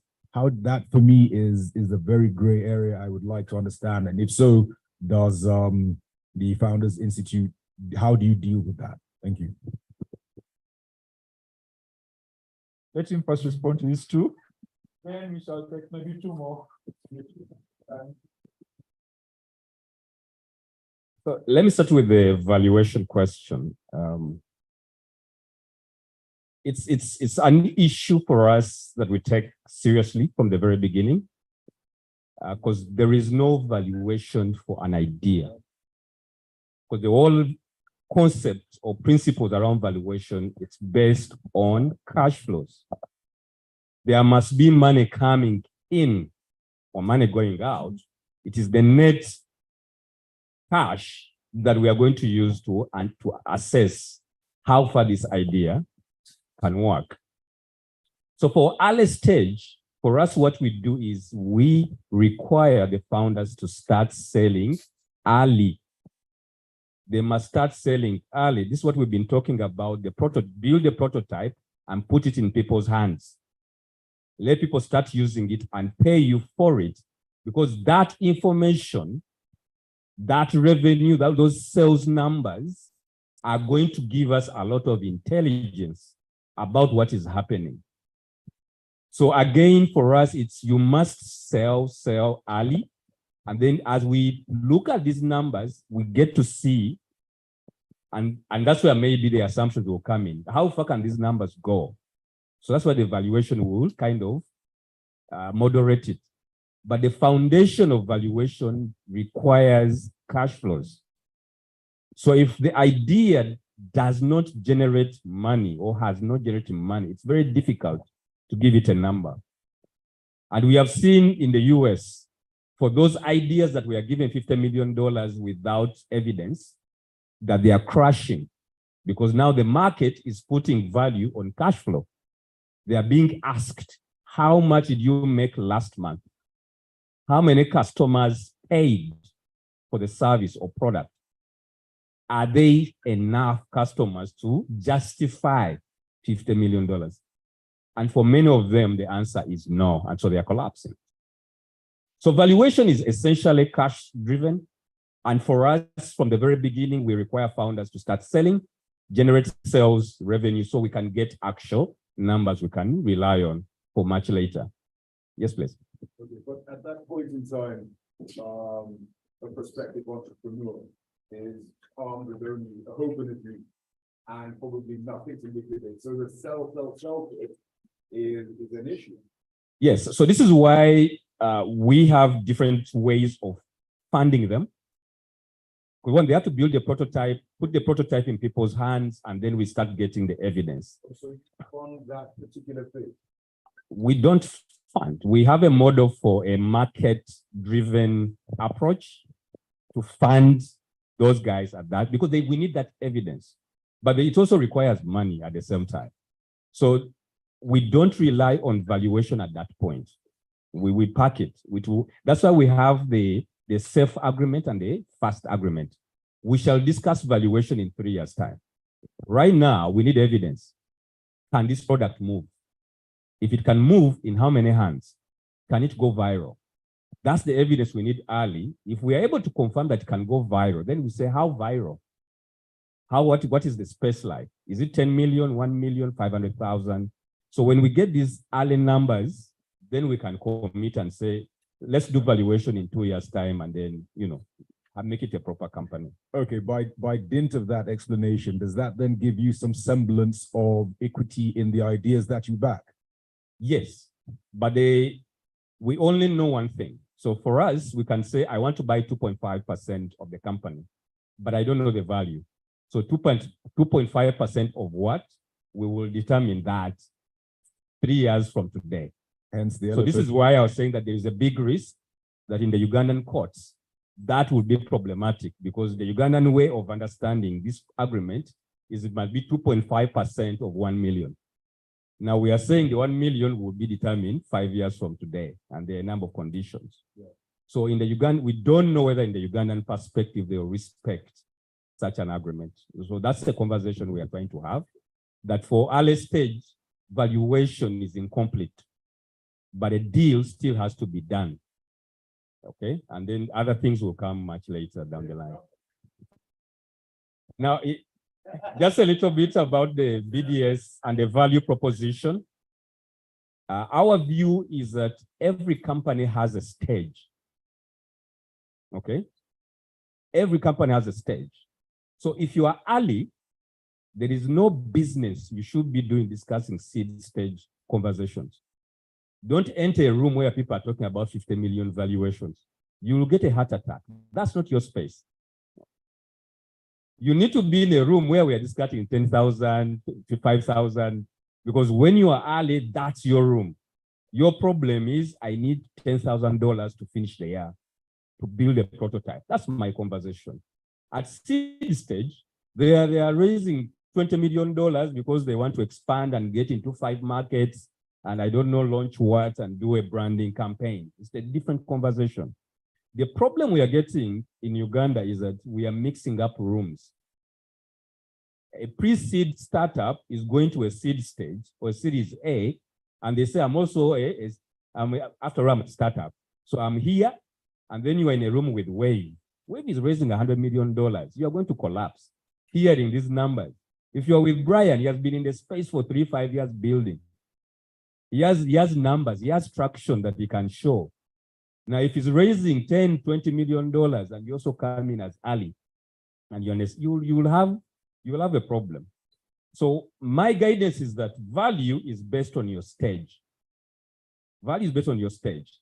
At the very early stage, you are learning basics, the building blocks. How do I get my first customer? What is my journey like to the next 100 customers? How do I build my team? How do I get a confounder? Very basic questions. There is a room for that. There are many accelerators, incubators offering that. Then there is a room where you have done those things. But now I need to grow myself. I need to expand my team. I need to be more visible. I need more money. I need $1 million. There is a room for that. Then I've been in the business for 5 years. I've done most things. I need to expand to Mbarara and Gulu. That's a different conversation. There is a different room for that. And if you come through properly, and the challenge we have had is people jump. So they go to Innovation Village, perhaps it's serving a seminar on seed stage, and then they think, that's it. If we build properly each stage, and this is where we are coming in, let people know there is the early stage. If you are leaving university, you have a master's degree, you have written a research thesis, you have done a PhD, you have confirmed the academic merits.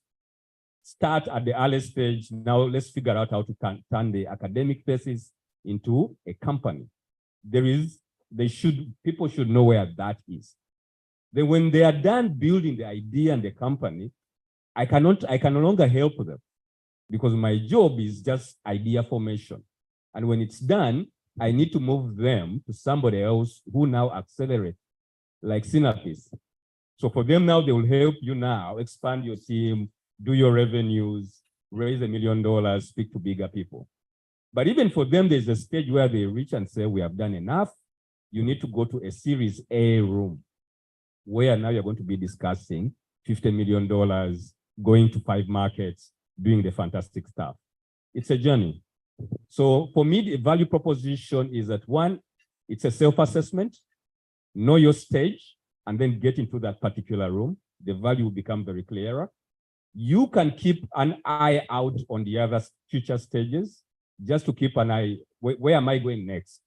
So just know where it is, but don't emphasize those, because a lot of the confusion we're having in the market is a nursery student is sitting in a university class. And that's going to, of course, the value proposition won't work. So let everybody stay in their journey, but gradually we will all get to where we need to get. Take 2 more questions.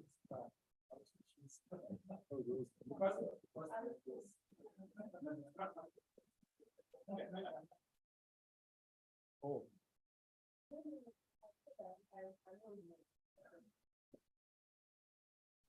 Thank you.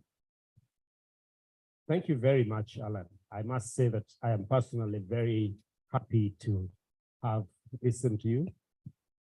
Let me meet you formally. Good to meet you. I'm saying that because I think what you're talking about is very relevant. And when I first met Sheila a couple of years ago, there were fewer people in the room that understood this kind of thing. I've worked with Madame Rosemary and Madame Mary and Ronald for years, and probably most early starters will have their fingers burnt fingers a couple of times. It's very, very exciting to hear you talk about this in terms of not simply the support to entrepreneurs, but support to the investors as well. I am so very convinced that there is a lot of money in this country. I mean, look at these ladies. Look at Martin there. Look at anybody in this room. Look at the pharmacists. There is a lot of money. Look at doctor. Look at, there's a lot of money in this country. Yes, I was saying, look at doctor here. There's a lot of money. However, there has not been targeted support to the potential investor. And so probably what I would like to do is not a question. What I would like to pose is not a question. I would like to make a comment that probably we should, earlier than later, have an event with you, with Einstein, with those particular people. I've been talking to a particular young firm in this country, recognized globally because they are outstanding, but they're young. It's a new company. It's a law firm that has got one of the partners on another continent studying this in particular, another partner, and they're looking forward to this kind of thing. Maybe what we should do is we should get together. Somebody talked about an ecosystem. We should get together and farm up the next 5 to 10 years of this particular aspect. Support to the entrepreneur, but especially support to the investor. If we do that, I believe we're talking about Kampala here. You're saying you want to expand to Gulu. The way I'm looking at things is that actually there's so many that could start in Gulu and take Kampala by storm if we just fix this. So I'm very, very, very happy. And I'm very thankful to GEN Uganda and Enterprise Uganda for organizing this, if only because I met you. Thank you. Let me just mention, sorry. I teased Noella earlier. Where is she? She's gone away? Ah, now that she's gone away, then I won't say. Okay, thank you, Mr. Alan. It's interesting that just to add on Mr. Gas' point, we were having some conversations with Shona, Bid Capital, and Hinga to have angel investor series. So it's something you can firm up. Even they have developed topics and to sort of create and then have events where you can feature some of the pipelines. So it's something that we have initiated, it's something we can push. But to your area, I find it interesting, but at the same time, I bring it from, okay, because I've been at this for some time. And one of the things that you'll notice, the tools that you presented work, but the context that I find within the local ecosystem is a bit different from the upbringing, the cultural and mental barrier is we are groomed. You may not see this typically from day to day, but from the business side, we have what we call an ownership syndrome. And it brings a lot of barriers when it comes to the investment, equity, and appreciating the external party in terms of taking to another level. I'm saying this because I started supporting entrepreneurs when Kemin Mara had invested on entrepreneurs at that level where the innovations were really amazing, but I had to see them burn fingers when you actually find the issue is not the innovation, the issue is the character and how do you deal and prepare these people to appreciate the opportunity that comes with these external parties. What we have seen, at least on the Muka side, is the initial stages, it may need to be a patient debt, sort of, but as you move forward, when systems sort of firm up, then there's room and acceptability of the equity kind of structure. So I don't know how you are dealing, especially with that, because it's something that I've seen quite a number of angel investors burn fingers because you can find you've invested in a bid, but once the money comes in, a bid creates another younger and runs his activity because he feels like he doesn't want you to rule him. And it's a cultural and mindset thing where we feel you have to own, you have to, which I think affects. I just don't know if you've faced it. If not, it's likely to be something that you have to work towards. Thank you.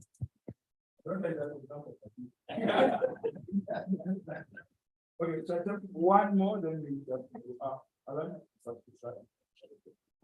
Thank you, Mr. Iga. It's a pleasure to be in this room. Like I shared in the beginning, I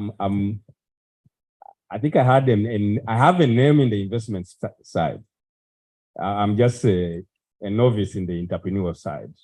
So I'm delighted actually to be in this room because I've been building this journey for 15 months. So it's good to now showcase what I've learned, but also to now connect with others and learn a little bit more.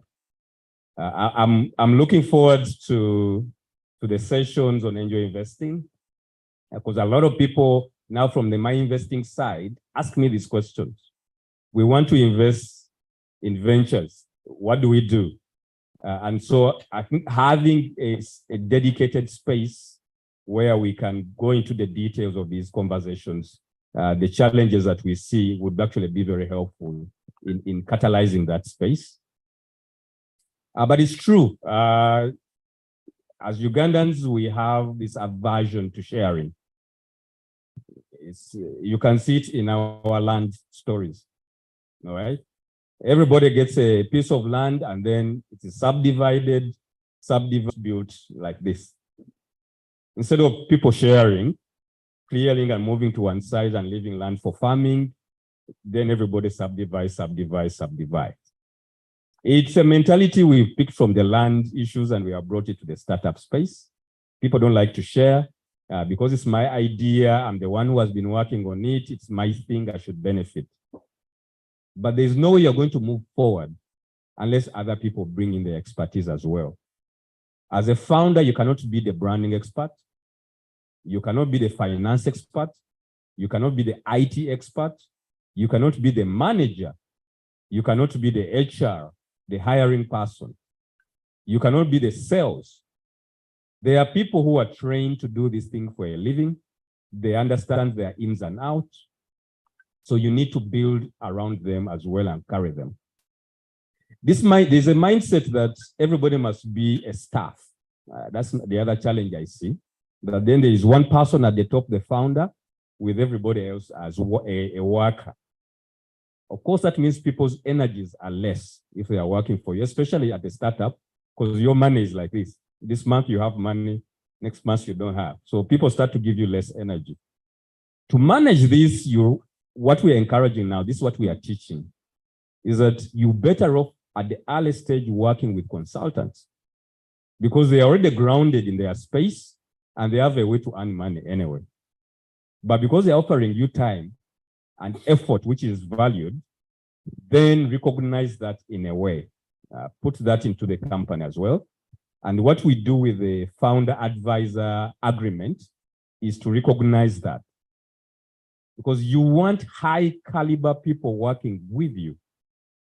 You minimize errors down the line. Because if you have a management consultant, somebody who has worked in PwC, looking at your company and telling you, put this system in place, governance, board, management. This is what a staff should do. This is how you hire people. This is how you contract. That agreement is not good. This is how you do sales. If you have those people from the very beginning, it's likely you will shorten your journey to launch. So it's a conversation we are having, but we still see the majority of people dropping off from our cohorts. We usually run a cohort of 15 people, but by the end you have about 5. Because the majority are telling you, I don't want to share, you guys want to take my company and all these stories. And so we reach a point and say, if you cannot allow other people to participate and you cannot recognize their value, it's best we stop here and you continue on your journey. Then we work with those that have understood. It is a very difficult conversation, but I like to have difficult conversations. I cut people from my program. I'm very ruthless like that because people are giving you time and their expertise, respect it. If you can't give it money, give it something else. Because that's how I'm going to pick your call at 10 p.m. on a Saturday. If I see your call and I know I'm being paid, I have to pick it. But if there's zero value for it, I'll ignore it until Wednesday next week. And maybe I'll send you a WhatsApp. All right? So for me, I'm very clear from the very beginning, respect. It's a two-way. If we sign an agreement, I'll be there. And of course, I expect you to deliver value to me as well. It's a difficult conversation. And given our character and molding, I get bad ratings. Many times, I get terrible ratings. But those who stay with me see the difference because when they enter certain rooms, the conversations are much easier because you've had a difficult conversation with me. So if I send you to NSSF, Innovator to talk, $40,000, you can discuss on the table because it's a give and take. If I'm giving you 40,000, what are you taking? Let's agree, let's moderate. So a lot of my training is to teach people negotiation, and negotiation doesn't have to be love. It's interests, and interests have to be understood. They have to be logical, but they must be clear value. So it's not about whether I want to marry the idea. I don't. I want to invest. I want to make money. And in 10 years, if I give you $1 million today, in 10 years, I want $10 million back. So this conversation has to also cater for my interests and time, as well as yours and your time. So it's a conversation we have, but of course it means we work with fewer people at the very beginning. Thank you. Okay, wait, last one, because you have to really close. Last one, please keep it short. Yes, I'm Mark Nsovuga Nagenda. I'm an accountant, tax consultant, and auditor. Yeah, I just wanted to comment something on the financial statements. Yeah, somebody was saying that they are complicated to get, or sometimes they ask before they are ready. But I think there is a solution. Maybe the network here could help teach entrepreneurs more. That yes, sometimes people move out of, okay, there is a need to transition from the business being personalized one-man show to now formal systems. So maybe the entrepreneurs need to be told from the onset that yes, once you've started on the journey, things like documenting the records, receipt, what, of course, yes, there are challenges in the economy that yes, transaction is done, no receipt given. So maybe, probably here, we need to encourage the entrepreneurs to be assertive that yes, when you make a purchase, even a laptop, water, airtime, ask for the receipt.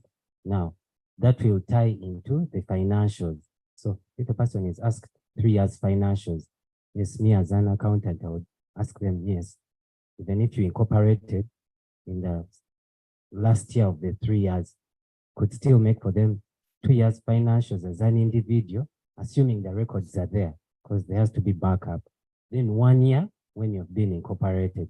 So maybe let's continue to encourage the people to keep the records, and yes, the financials are easy to make once the records are there. Maybe another thing is, of course, when business now jumps to another level.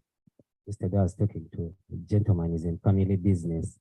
I always encourage the business people, like it has been shared, feel free to take on the person who is qualified, such that they can tell you the tough words. Now, I was talking to an entrepreneur, he has his businesses, but I told him, is there an accountant who will tell you the actual figures before you make a decision on drawings? Because scenario arose, and yes, today you can pick up a 1 million, a 2 million, another day 5 million. At the end of the day, the actual working capital could be eroded, and he doesn't know that. But they also, the entrepreneurs need to be notified that when the business reaches a certain level, they probably need to take on a skilled person, or if you say maybe I may not get a skilled person, tell them, identify within the family members a person who will do what? Say the tough words that maybe daddy, if daddy is the head of the business, that these are the limits. Beyond this, you can't be able to go. So maybe we need to encourage the entrepreneurs in that. And also maybe we need to see how to do the succession planning. The Indians have beaten us on that. They are very good. Their young children start getting into the business early. So, well, may not be necessarily your child, but at least start to do a transition early. If you can't identify within the family, you pray to God that you land on a good person, similar values, similar likes, and start to grow. Yeah, just some guidance on that. Okay. Thank you, Mark. Thank you, Alan, very much. I'll try and put back your contact. So you can organize, I'm sorry, Emmanuel time. Can organize event, and you just meet up with Alan. He's available and very open to have conversation with people. We want to close in the next 15 minutes. Emmanuel, sorry. Want to close in the next 15 minutes? So for our next 5 minutes, we just want you to think about a GW activity that you can do. We are going to share a link. You can also write somewhere, and then you can just share that a little bit, then we shall close. We also have an opportunity through the US mission. They're going to send us somebody called Wilson Jr., who does a lot of entrepreneurship and investment in America, and is interested in doing more work in Uganda. He was here before, and he's going to come back again during the Global Entrepreneurship Week. And he's available for conversations with people who are interested, or to share in activities with people who are interested. So we shall share his profile via email, and if you're interested, you can get in touch and we'll put you in touch with him. All right, thank you. So just for the next 5 minutes, just think about an GW activity you can do. It could be something that you're already doing in that week and you just get to talk about GW. Or you find maybe there's somebody in the room who you have identified. Maybe you can just go over to them and talk to them.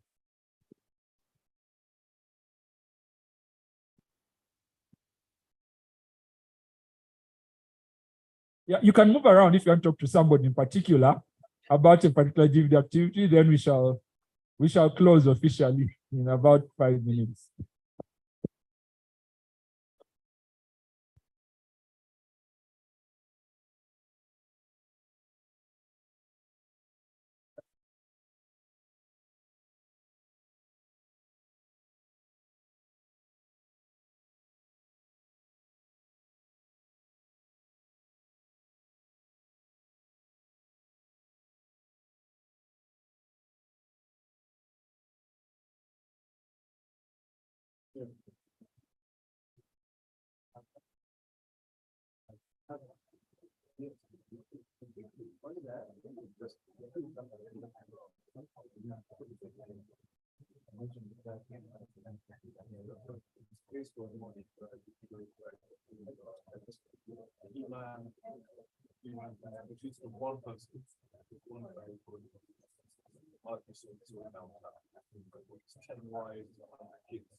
Yeah.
I right now position you so great.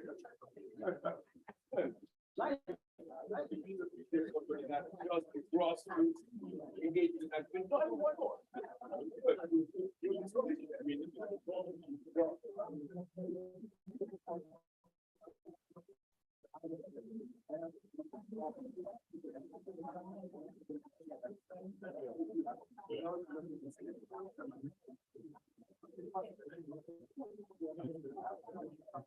I don't do examiners.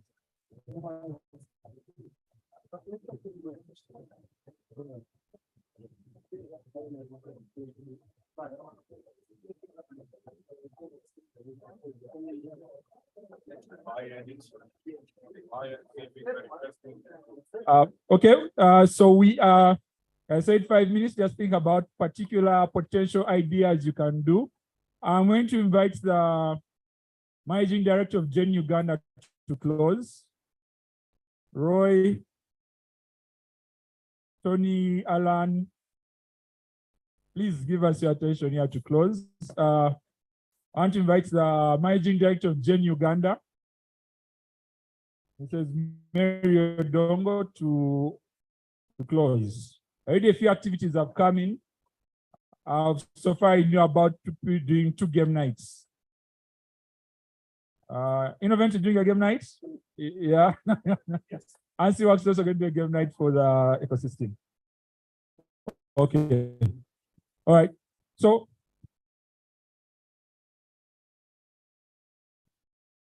okay, so you can either write or you can scan the QR code here and you get a link to a form where you can enter the information about the activity you're doing. Somebody's taking okay. You can also put in your hashtag for your social media, so it can be shared every time we have GW being shared. I went to a conference sometime last year, and Ugandans were giving out business cards and people were sharing QR codes. I'm like, hey, we are behind. Actually, one person had a card and like just scan. And I just scan here and I'm like, okay, fine. So yeah, we need to get in touch. Yeah, get to the times, use the technology. All right. Mrs. Odongo, please come.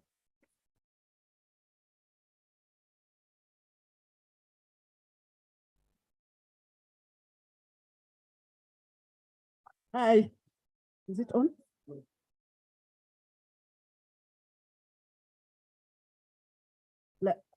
Thank you very much for sparing your morning. Special thanks to Alan for what he has taken us through this morning. I'm sure many of us really are appreciative.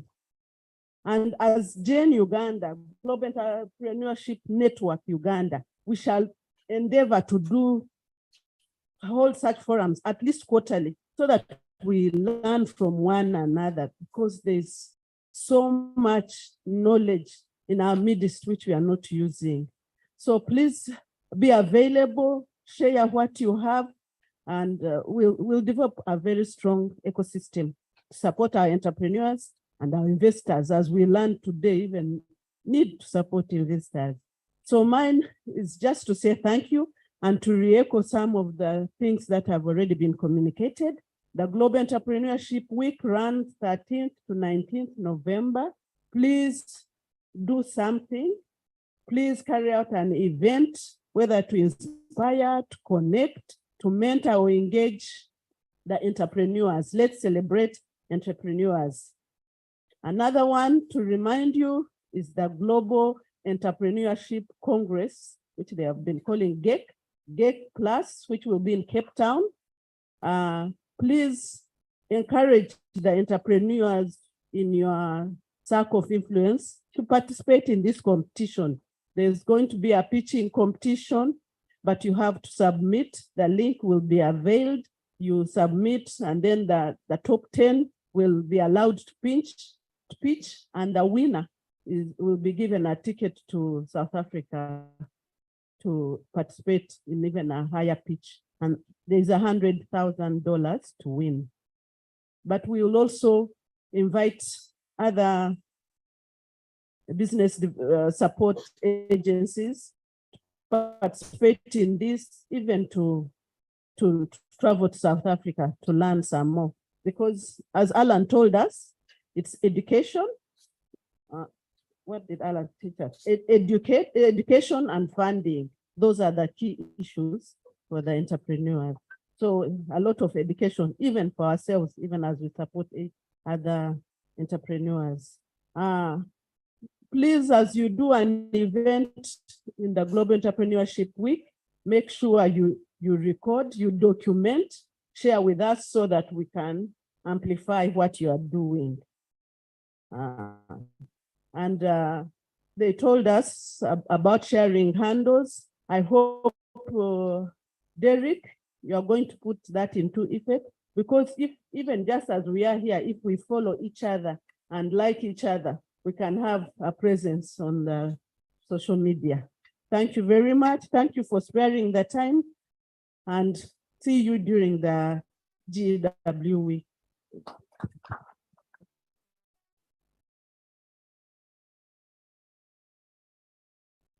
Okay, we are officially done. I think there's still some breakfast. You can pick something.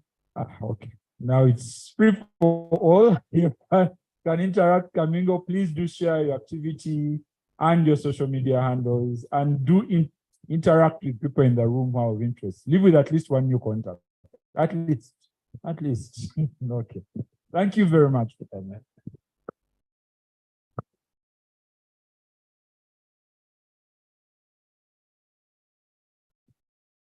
Just want to thank our team that has been supporting the live streaming. So today's meeting has been recorded and is going to be shared on different platforms, so you can go through it and review. Thank our team. You are what are you called? Extremecast. Yes, Extremecast. They do the live streaming for the event.